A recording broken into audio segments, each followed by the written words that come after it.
why subdivide the land? The subdivision process of raw land consists of two parts: mapping and legal documentation. The mapping aspect refers to the proposed divisions area and how it should be defined. The legal documentation involves submitting the proposed subdivision, which generally includes an application and fee to the local county. And if they approve the application, the subdivision mapping is recorded in the county records. Now, on this note, you guys, I want you to write the following statement.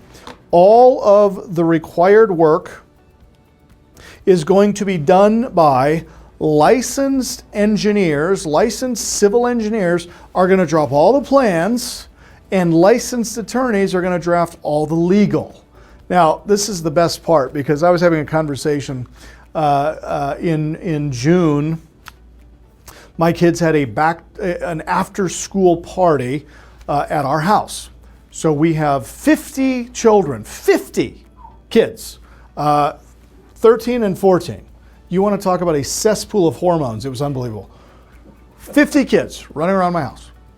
And one of their fathers is a attorney, real estate attorney. So of course I didn't know this, and he comes up, pick up his son, and we're start having a conversation. And I said, "So what do you do?" And he says, "Well, I'm an attorney for developers." And I said, "Really?" And boy, I think 3 hours later we were still talking, and his son is now falling asleep on the couch. He's like, "Dad, can we leave?" But he made an interesting comment to me. Here's what he said. He said, "I've been an attorney for 25 years. And he said, in that time, I have come to realize that the people in real estate who make the most profit above and beyond anybody else are the people who develop dirt." And I said, "Really? Why is that?" He says, "Well, number one, they don't have to do any work, because it's civil engineers and attorneys who do it all.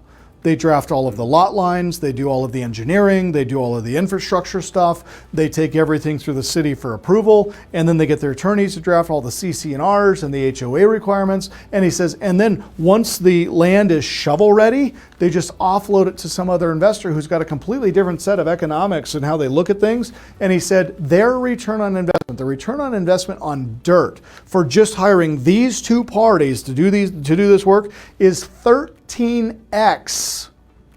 1,300% return on this investment. He says, where the average developer, the one who actually comes in and brings in the curbs and the gutters and develops the property, their return ends up being somewhere around 40 to 50%. So a 1,300% return versus a 40 to 50% return. Now, until he said that, I had never really put it into perspective like that. But post hearing it, I went, he's right. And I said, you know what? I have been delaying giving this presentation to you guys, my audience. I said, I need to stop delaying it, because I felt like this topic, and I didn't want to lose anybody, but if it's profitable, guys, and I think you should be doing it, I'm going to bring it to you. And that's why we're here today having this conversation, because the return on investment of money and investment of time is significant and substantial. And we cannot continue to not have these conversations. And I would say it differently. You cannot afford to not be participating in this side of the investment. Okay?